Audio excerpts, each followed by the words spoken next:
So we were seeing some examples and trying to see how this KTCQ1 is holding, how to verify that it holds. In different texts, this KTCQ1 is also known as CQ, standing for constraint qualification. Okay, some text would write like that. So it will depend, the short names will depend from text to text. This one stands for first order. There is a KTCQ2 of second order, where that curve is assumed to be twice continuously differentiable. But nevertheless, like for us, this is enough. Okay, so suppose that I have said something like, y less than equal to x cube, and above x-axis and to the right of y-axis.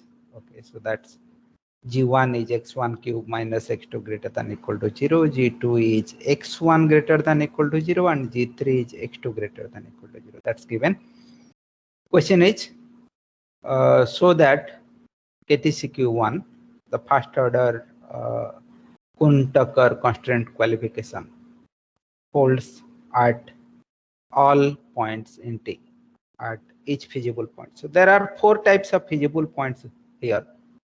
One that will be in the interior, and then the other type is on the x-axis. The other one is on this curve, and the fourth one is 0, 0, which is common to both the x-axis and the curve and the y-axis. So that's it. Okay, so suppose we take an interior point. Do I have KTCQ1 holding here? The answer is yes, because in the previous example we know, like we have shown that KTCQ1 holds. KTCQ1 means you can, so if I have given you a point A, you have to look at the linearizing cone dA, and for each d, each direction d in the linearizing cone, you should be able to approach A via a continuously differentiable curve, where the limiting derivative is d. Okay, limiting, I mean that derivative, that to the plus side, from the plus side, that derivative is d. So for each d, that should hold. Then only you say KTCQ1 holds. So for the interior point, it is since you have a ball, so you can approach this point from any direction. Okay, so that is fine.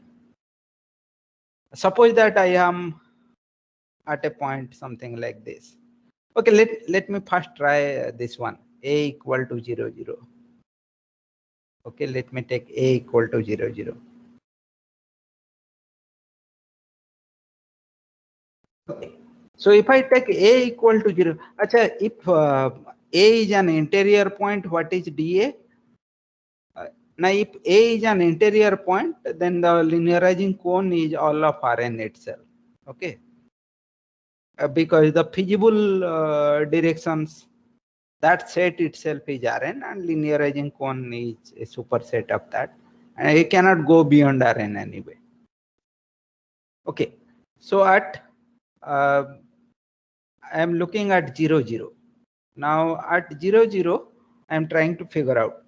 Okay, see, if I take this point, what is the linearizing cone at this point?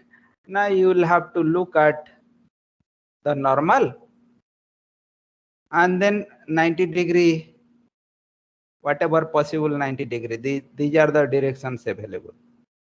Okay, so come like that slowly. If you come like that 90-degree around this, come like that. So what you will be getting over here, the available directions, I mean dA due to this curve is all the directions that form 90° with the negative y-axis. Now what about this one, x-axis? Now this will be all the directions that form 90° with, that fall within 90° of x-axis. And what about the other constraint? Now other constraint is all the directions that fall within 90° of this normal.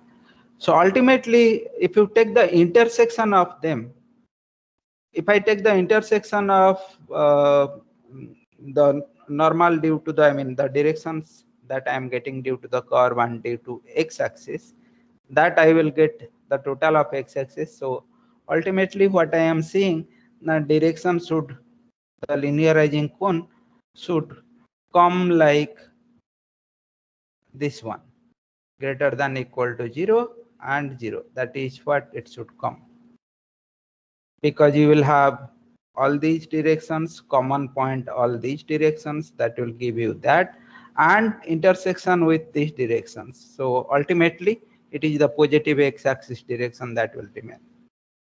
But that's by, I mean, guessing. Okay.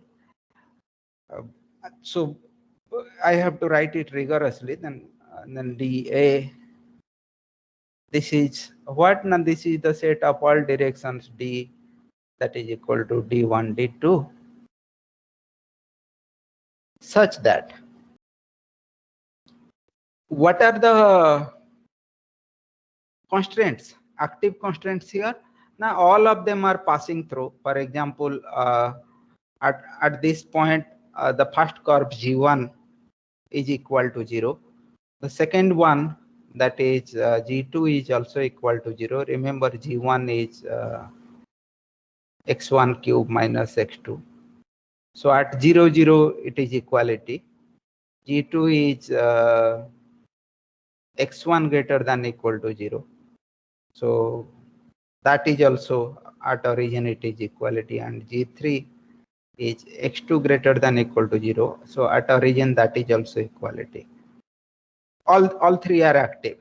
So I have to take their gradient, and it is all D's that will form 90° with all of them actually. So but written in expressions, it will be grad G1. So what is grad G1? At 0, 0, now grad G1 at 0, 0 is and transpose, of course. At 0, 0 would be 0 minus 1 D1, D2 greater than equal to 0. That is grad G1. So that would say D2 is less than equal to 0. Okay, so this is like D2 less than equal to 0. And grad G2 1, 0, 1, 0 product D1, D2. So that will give me D1 greater than equal to 0. And grad G3, that will give me 0, 1. So it will give me D2 greater than equal to 0. So in total, it will actually come out to be the set of all D1, D2 such that D1 greater than equal to 0 and D2 equal to 0, which is precisely what we wrote by looking at it geometrically. So for that, what do I have to do now? So I have got the dA. Now to check that KTCQ1 holds, I have to take a D. So let us take. So if you take D equal to 0, 0, then you don't have to do anything. So I have to take a non-zero direction D. So let D be equal to D1, 0, D1 bigger than 0. So in that case, you all you have to do, I have to define a curve, once continuously differentiable curve, that would approach 0, 0 with a derivative d10, that is d. So I can take t times d10. I define that for what alpha, like actually since the whole positive x-axis is available, you can for what t, now you can take t belonging to 0, 1, no problem. Everything is available, the whole positive x-axis is available, so you can take t, anything. Okay, now first of all, how do I show? I mean, okay, here it is visible, but one should not forget to show that I have that we have to show that alpha t is actually inside the feasible set for this interval in which t varies. Okay, so for that, what is alpha t looking like? Alpha t is looking like td1 0, that is x-axis, so that is there. Okay, that is positive x-axis, so it is there. So I really don't have to. It satisfies g1, it satisfies g2, and it satisfies g3. Therefore, alpha t is in capital T. That's in the feasible set. No problem. So I have defined one continuously differentiable curve given a d in the linearizing cone. I have defined a continuously differentiable curve, namely it is the straight line here, whose derivative, of course, if you want to write derivative here, like the limit, I mean, I should not be saying derivative, but it is limit t going to 0 plus alpha t minus alpha 0 pi t. That should be equal to d, but then alpha t is nothing but t d1, t times, this is nothing but t times d10 pi t limit t going to 0 plus, and that is nothing but d10, which is d. So then I have KTCQ1 holds. Okay, so that's how I show KTCQ1 holds at here. Okay.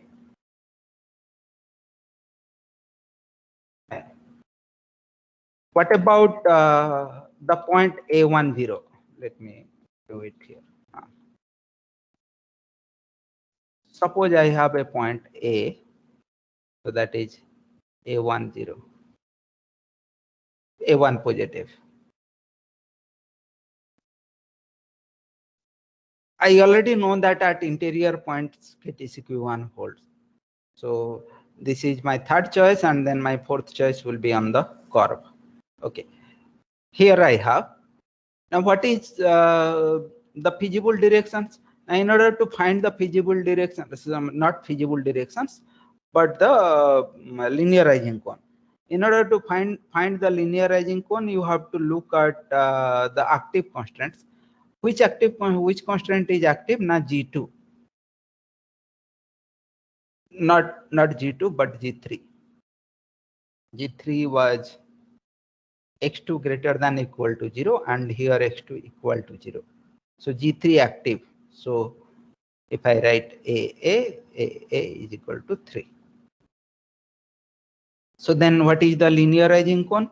Now linearizing cone dA is the set of all d, so that grad of only those active constants multiplied by d has to be greater than equal to 0.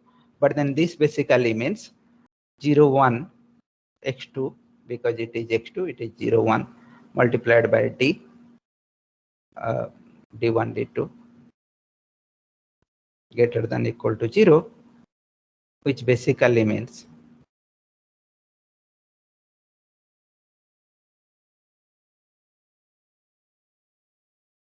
star d2 or star greater than equal to 0, you can write whatever you write.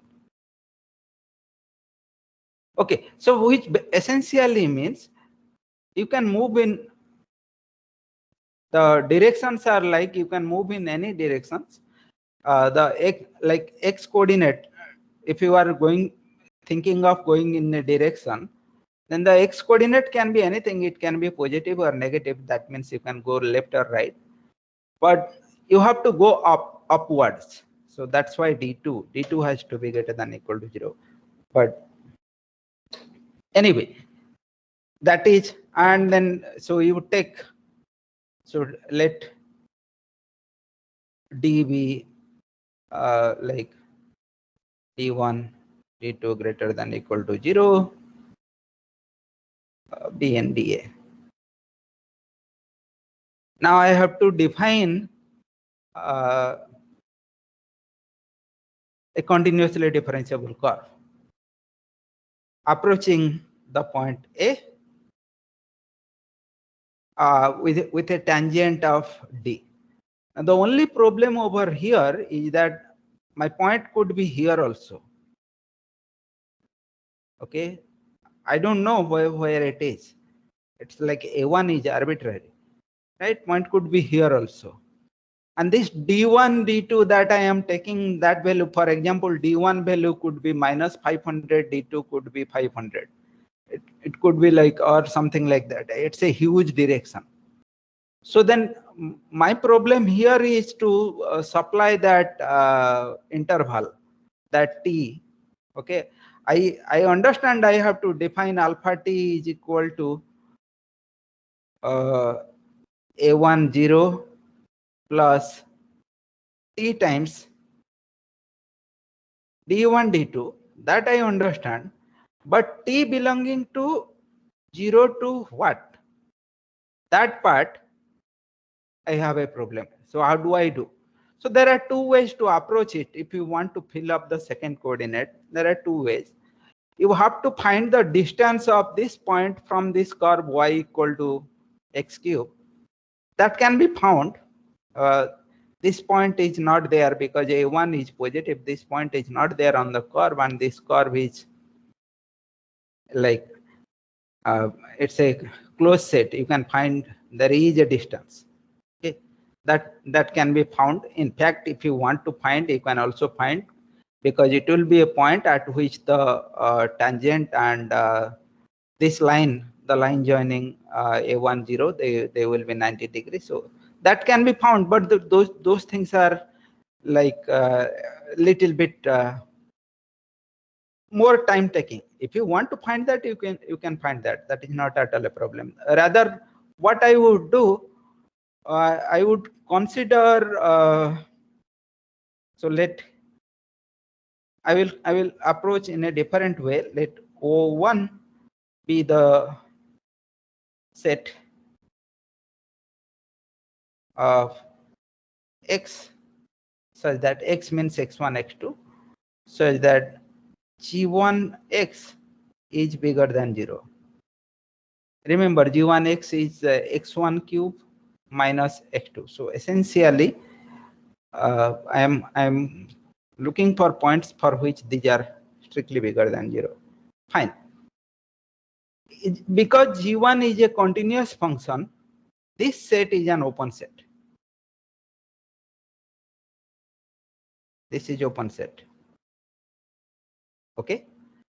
And similarly, take O2, the set x, such that g2x, remember g2x was x1, is bigger than 0. And this is also an open set.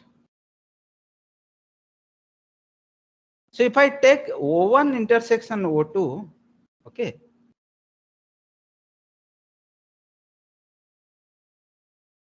intersection of finitely many open sets is open. So this is open. And notice that our point A lies in that. The point A that we are considering, it is inside an open set. Therefore, there exists one epsilon. So some B delta A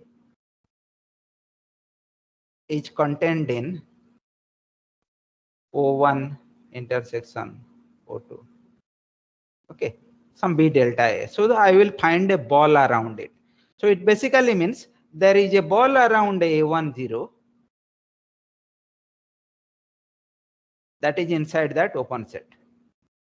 Okay, once I have found a ball and that is inside the open set, that basically means it does not touch the curve, it does not touch y-axis. So it doesn't do anything, it is completely inside. Now I know what to do. So then I can give t is equal to 0 to epsilon, t goes from 0 to epsilon, where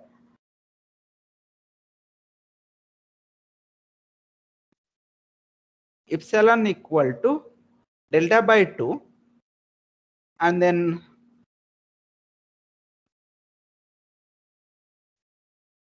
d norm.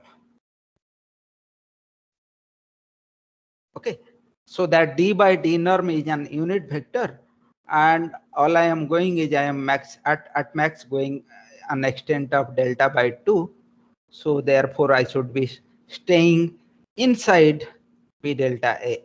Therefore alpha t is always inside V delta A. This is always. And therefore, and V delta A is inside T. So alpha T is well defined, well within the feasible region. And its derivative, of course, the same thing, like limit T going to 0 plus alpha T minus alpha 0 divided by T. Of course, it is D1, D2. It's basically T D1 divided by T D1, D2 divided by T, limit T going to 0, but then D1, D2 equal to D.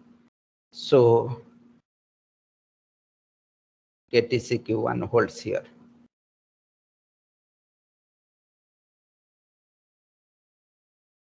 Holds here too.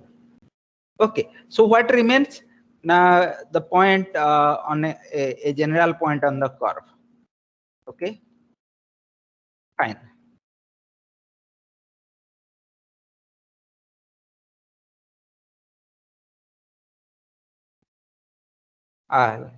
So here I have taken, it was unnecessary. I took 1 epsilon 1, then epsilon 2.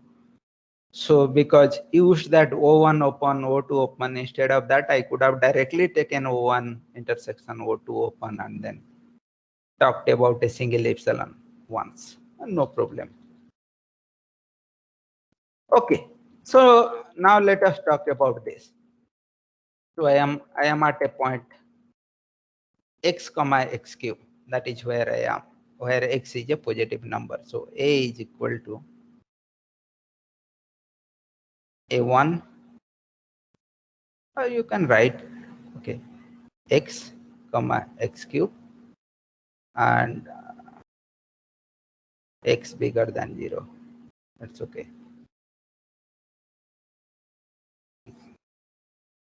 What do I want here?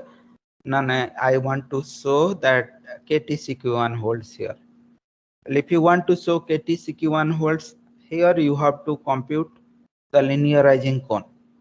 And in order to compute the linearizing cone, you first have to find the active constants. Well, because it is on the constant itself, the active constant, the only active constant is G1. I mean, actually, AA is 1, not G1. So it is that, and therefore, dA is D1, D2, such that grad G1, grad G1 is what? Now 3, remember G1? G1 is x1 cube minus x2. So grad G1 is 3x1 square minus 1. But then here x1 is equal to x. Actually, the point A, x coordinate is x only. You could have written t if you want, but since we are using t at other place, that so like it's okay. So it is 3x square because x1 is x. Okay, so evaluated at a. Okay, so and multiplied by d has to be greater than equal to 0, and that is d1 d2 3x square d1 minus d2 has to be greater than equal to 0. This is not very visible what it is going to be. Our understanding is that what is it going to be, and this is going to be the set of all directions that are within 90 degree of this normal. That's our understanding, but this from the set it is not visible, and you add 2 or 3 more constants like this, it is more unclear. Okay, no problem. And the point could be anywhere. Point could be very close here. The d1 d2 could be very big. Okay, x can be very small, but d1 could be very like large. So I have no idea if a point x close to x-axis given here, so how do I select the interval for t so that I can define the curve alpha t. But nevertheless, given any point here, the first thing that it will satisfy, that point will satisfy that g2 of that point. Suppose I have a point over here. The point is x comma x cube. Okay, since x is strictly bigger than 0 and x cube is also strictly bigger than 0, there is a small neighborhood. Okay, you'll get a small neighborhood of this, which will definitely miss the x-axis and the y-axis. That is, it will be in the interior. Fine. So therefore, if I define alpha t inside that interior, in that neighborhood, that will have x coordinate greater than equal to 0 and y coordinate greater than equal to 0. Therefore, g2 and g3 will be satisfied. I don't have a problem with g2 and g3. But my problem is that if I am imagining to define alpha t is equal to a1 a2, a1 a2 is basically x and x cube plus t times d1 d2. That's what I am trying to imagine. Then I have to show that this for each t where I will give you the the limit. I will give you whatever it is. I will say give that. But it is clear that alpha t, each alpha t will satisfy, I can make each alpha t satisfy g2 and g3, but how do I make this one satisfy g1 itself? That is, I will have to show, if I write alpha t as like alpha t first coordinate, alpha t second coordinate, then in order to satisfy g1, alpha t first coordinate cube minus alpha t second coordinate has to be greater than equal to 0, or I should have x plus td1 whole cube minus x cube minus td2, that should be greater than equal to 0. That has to be satisfied. So in that case, I will have x cube plus t cube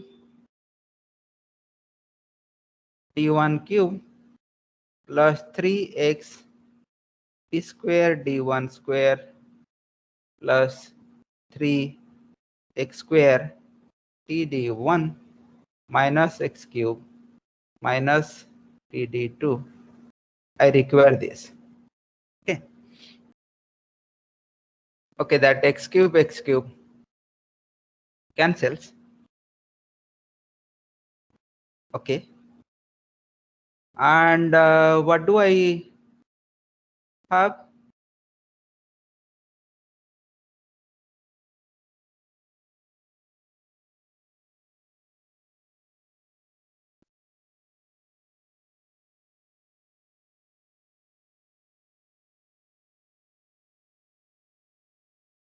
Okay, I take from the last one.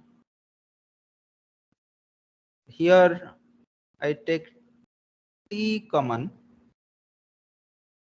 If I take t common from the last two terms, so I have 3x square d1 minus d2. This is the one. And here what do I take common? I take common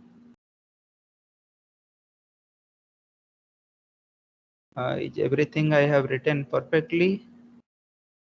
d cube d1 square 3x d1 square 3x square. Okay. I take common t square d1 square t d1 plus 3x. Okay. This is the same thing. I have to make this greater than equal to 0. But then this 3x square d1 minus d2 is greater than equal to 0 because d is being chosen from dA, the linearizing cone. So this one is greater than equal to 0. T I am anyway choosing from 0 to something. Okay, that I will be choosing. T square d1 square, that will be greater than equal to 0. Now t I have to choose so small that whatever is d1, t d1 should be in magnitude smaller than 3x. Okay, so in that case, this one will become greater than equal to 0, then the whole thing will become greater than equal to 0. So essentially what I should be choosing, like if d1 is 0, then you don't have to do anything. That one anyway greater than equal to 0. So otherwise I have to choose t so small that 3x plus td1 is greater than equal to 0. So that is the condition. So t should be less than equal to that will be giving me this one. This is one condition, is that it should be less than equal to 3x. X I know is positive, divided by d1 this thing. But then that's, if I want to do this, d1 maybe 0, so you may simply put a bigger number than that. So t is simply lesser than equal to d norm, and d norm is a positive number. Okay, you can take it. So t smaller than that, so that will make it greater than equal to 0, as long as you have that. Okay, but this is not the t that will work. Okay, you will also have to consider that you are inside that. You remember, you have to be inside that this thing. I mean, you have to take a small this thing, so it should be lesser than equal to I mean, okay, so it should be lesser than equal to those things, that coordinate x1 and the coordinate x1 cube. It should also be less than equal to that x cube. Anyway, so you can so for all sufficiently small d, so for all sufficiently small, another way of writing t, we have this, and therefore G1 is satisfied. So that is our curve that gives our curve, continuously differentiable curve, whose derivative is equal to d1 d2. Okay, so that is what you will do here. Excuse me, sir. Yep. Sir, why it should be less than or equal to x and x cube? Why? Why t should be less than x and x cube? Huh. Oh, Okay. why?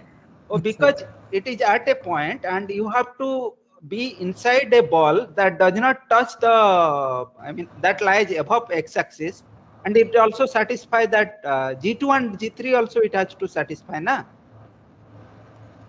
Okay, okay, yes. So you don't want to, I mean, all the three have to be satisfied.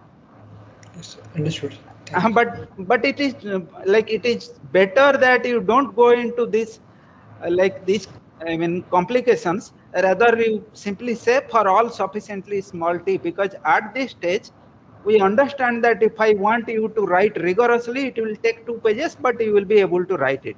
So we have that feeling. So it is better you write all sufficiently small t. Okay, let's go to the next one. The next one is the same example. The only thing that you see, I do not have the constraint G2. G2 was x1 greater than equal to 0, and I do not have it. But the set is the same. Okay, the set is the same. If I tell you find out all the points where KTCQ1 holds, you will find all the points. At every point KTCQ1 holds, but at 0, 0 it does not hold now. Now why? Now because at 0, 0, as you can see geometrically, or you can simply compute, dA will come out to be the whole of x-axis. That is, dA will be d1 and then 0. These are the kind of thing that you will get. So in that case, where d1 belongs to R from left side and right side, because this will be talking about upward directions, and then in the limiting way this will come out to be these directions, and their common is all of them. You can actually compute dA. There are two constants that are satisfying, so you will get d1 is equal to, like, dA is equal to this kind of direction. So for example, one direction available in the linearizing cone is -5, 0. So question is, can I have a alpha t approaching to 0 with limiting derivative -5, 0? The answer is no. Why? Now, because whatever alpha t I will have, because it is inside the feasible set, it will always have first coordinate greater than equal to 0. Now, how do you know? Now look, as you said, the second coordinate is greater than equal to 0, because it is in the feasible set. The second coordinate is greater than equal to 0. That is what you are saying, and that is correct, greater than equal to 0. And then you are saying the first coordinate cube, that is alpha t1's cube, is greater than equal to alpha t2 greater than equal to the second coordinate. Of second coordinate is greater than equal to 0, so first coordinate will be greater than equal to 0. So you have alpha t first coordinate is also greater than equal to 0. So for every curve here, like for any point alpha t over here, alpha t1 is greater than equal to 0. Therefore, if I subtract alpha t from alpha 0 is 0, 0 only, and divide it by t. Okay, so what it is going to be, and assuming the limit exists, because that is what I am saying, if KTCQ1 holds, I will be able to give you one alpha t that has this d as the limiting derivative. But in that case, this should be coming from alpha t1 minus basically alpha t1 by t and alpha t2 by t, and the limit. This is the limiting. We forget the limit, but since this ratio alpha t1 by t is always greater than equal to 0, the limit when exists will be also greater than equal to 0. You will never get -5. Okay, so that is not possible. So therefore, now KTCQ1 does not hold. So what did you understand from here? No. Oh, KTCQ1 is like what constraints are there. So depending on the set may be the same, but depending on how many constraints are there, which are like what are active there, depends on them. Okay, so it is about that only. So this example was for that. Okay, now let me go to so why this has happened. Now this has happened because earlier we had the G2 that was x1 greater than equal to 0, that was forcing this negative side of x-axis. It was forcing those kind of directions out. Okay, now then the as usual human nature. Now every time checking KTCQ1 this way is difficult. We don't want to do it. Give us some sufficient conditions. Well, the first sufficient condition is this, that if you are at a point A where dA, the feasible directions, is equal to the linearizing cone, then KTCQ1 holds. Now why? Why? If you are taking D belongs to the linearizing cone, it basically means it is a feasible direction only. So by definition, some 0 to theta A plus theta D, that segment is there for like rather let me write A plus TD, T belongs to 0 to theta.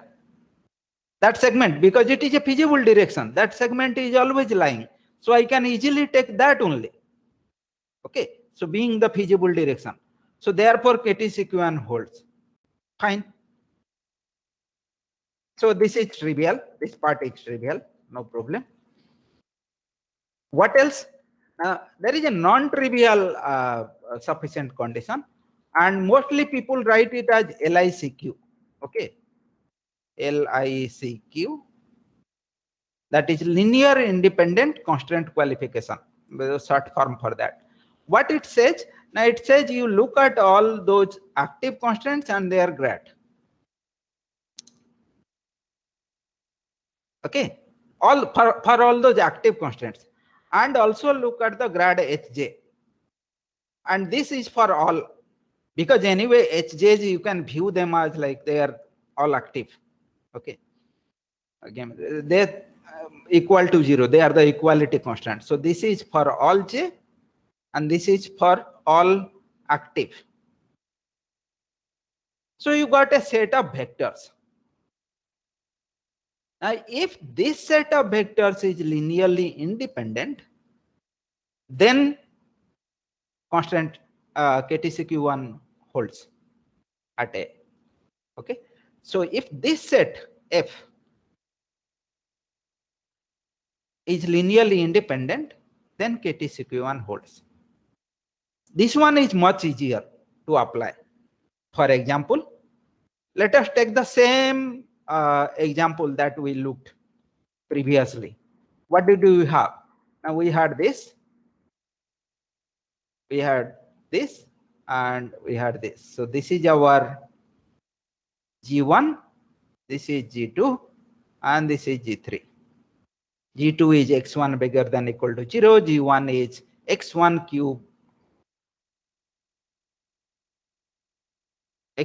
cube minus x2 greater than equal to 0, so G2 x1. So, okay, so what do I want? Now I want to apply this thing. So okay, again at an interior point, At an interior point, right now, what are my constraints? Now all are inequality constraints. There is no equality constraint. Okay, fine, no problem. At an interior point, okay, what are the active constraints? There are no active constraints. So what is this set F grad GI such that I belongs to, I mean, for the active constraints? Now that set is empty. That set is empty, linearly independent. Now yes, empty set is linearly independent. Okay, and so done. KTCQ1 holds. Okay, empty, linearly independent, KTCQ1 holds. What about point this one, like A1 0? What constraint is active here? Now the active constraint is G3 only. Only G3? Yes, only G3. What is grad G3? Now grad G3 is equal to 0, 1. That is X2, na? This is the only set. Linearly independent? Now yes, linearly independent. Okay then, constraint qualification satisfied. What about this point? That x cube, x positive. What about that point? Now there is only one constraint, that is satisfied, right? Only one constraint that is satisfied. What is that? Now that is G1. What is G1? Now G1 is something like this: x1 cube minus x2. What is grad G1? Now grad G1 is equal to 3 x1 square minus 1. Only one? Only one. Linearly independent? Yes, linearly independent. So satisfied. KTCQ1 satisfied. Okay. So you see that out of 4 types of point, it helped us. What about this one? 0, 0. Now at 0, 0, I will have a problem. Let me tell it here. So at 0, 0, what will I get? Now look at 0, 0, all the 3 constraints are active. And if I take their grad, so the F set that I will get, so at 0, 0, the set F that I am going to get is what? Now with respect to G1, it will be 3x1 square minus 1, x1 will be 0, so it will give me 0 minus 1. With respect to G2, it is going to give me 1, 0. And with respect to G3, it will give me 0, 1. Linearly independent? No, it is not linearly independent. And then I cannot conclude. Why? The sufficient conditions are like that. Satisfied, I am happy. Not satisfied, we'll search for something else. So that's how it is. Fortunately, we can use the previous sufficient condition. At this point, what I know is that dA, the linearizing cone, is equal to the feasible directions at this point. Therefore, KTCQ1 holds. Okay, the linearizing cone is equal to the feasible direction. So I can use the previous one to say that. But okay, so that ends it. But if I did not have G2, then this one will also not help, because I will not, because dA is not equal to, I mean, the feasible direction set is not equal to the linearizing cone, because I will have that minus 5, 0 available. That direction is also available. That is not dA. So there I will not be able to say anything with this thing.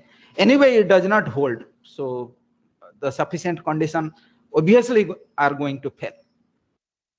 Okay, so at 0 0 with this condition, you will be able to use the previous sufficient condition. And if I do not have G2, you will not be able to use this sufficient condition and the previous sufficient condition, because it actually does not satisfy Q1. So how can sufficient condition give us it? So that is the idea. Okay. So out of all the discussion, you notice that the constraint qualification is actually a qualification of the constraints, and it has nothing to do with the objective function.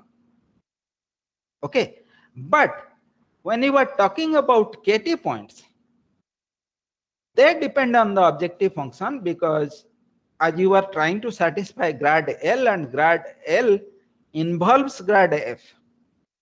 Okay, so we'll see more examples here.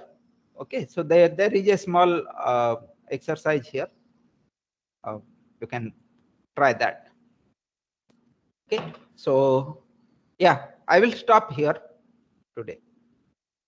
You want to ask something? Please ask.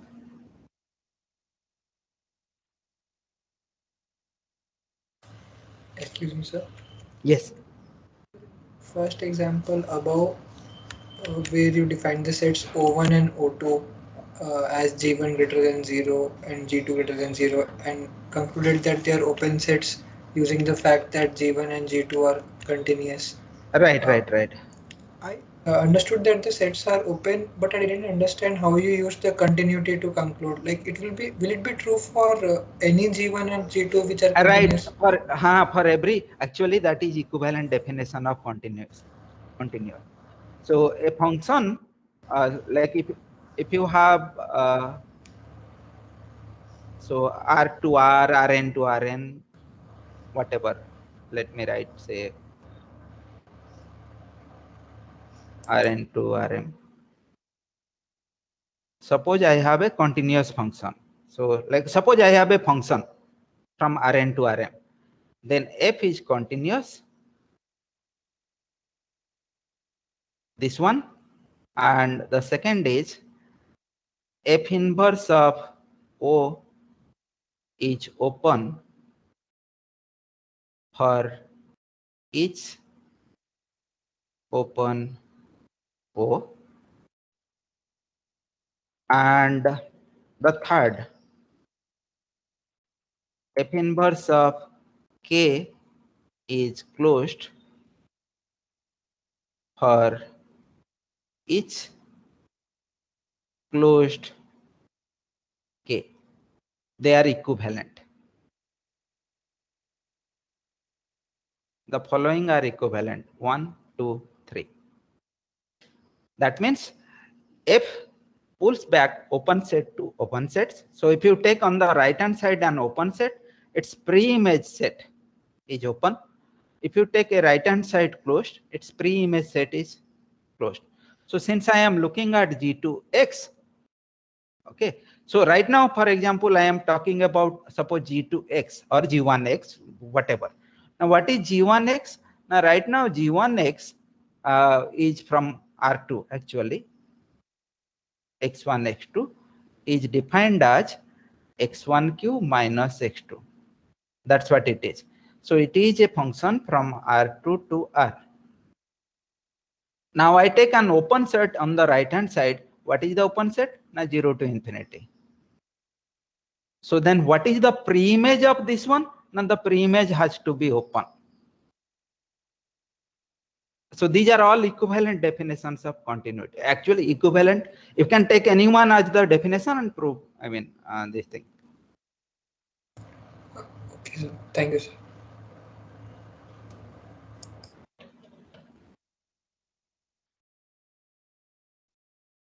Anything else?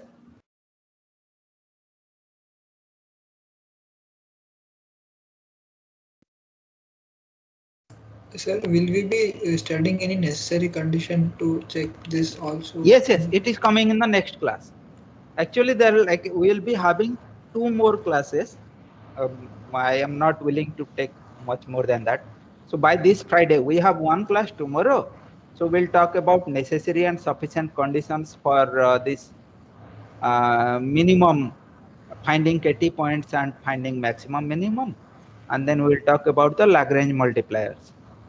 Actually, I can take a few more classes to talk about one class for revised simplex, one for the convex optimization, but then I am not willing to do it. It is okay.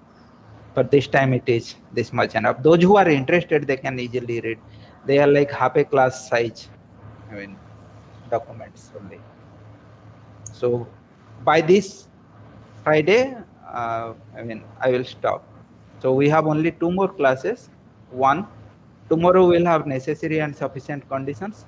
Now that this understanding of KT-CQ1 is over, and we have the sufficient condition, now we'll be talking about KT-NC, the necessary condition, and KT-SC, Kuhn-Tucker sufficient condition.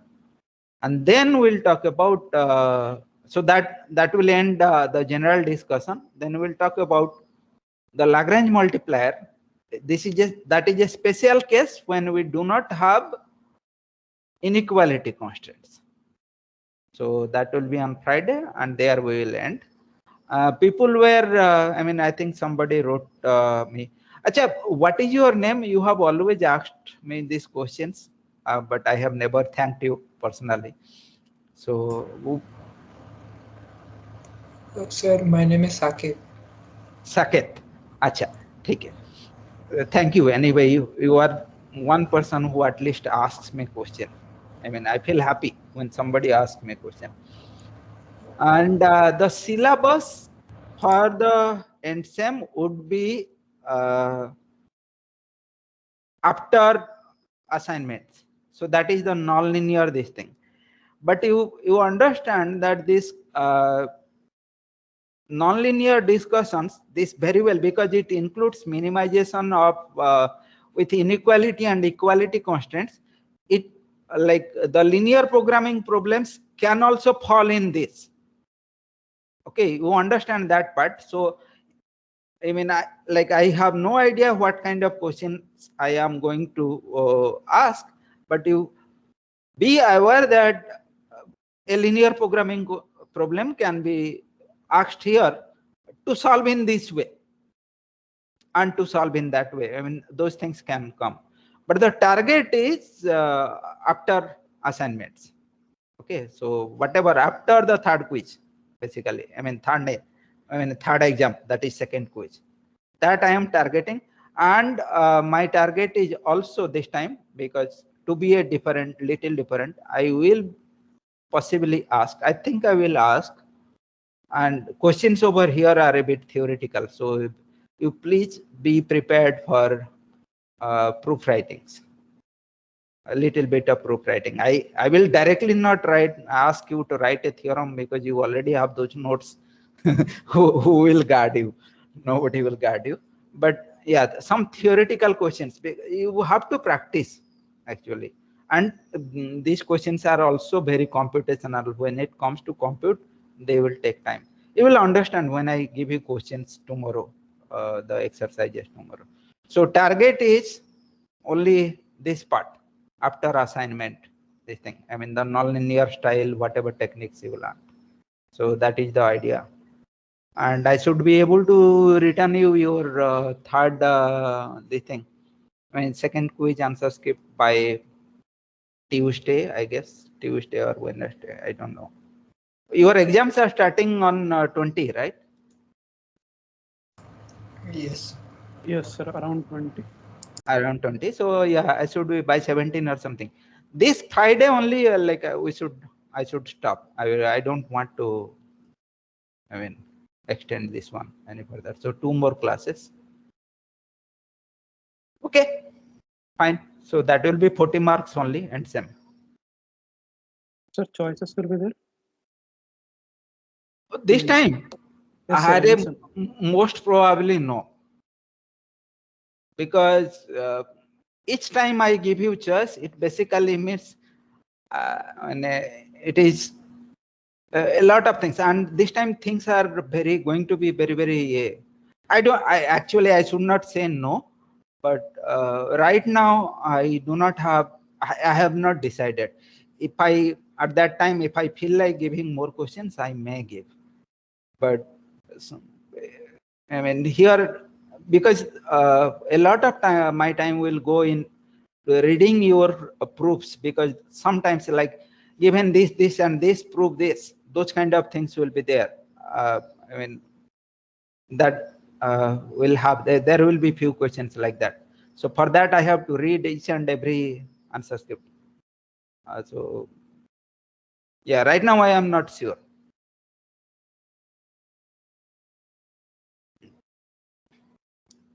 Okay. Yeah, so let's stop.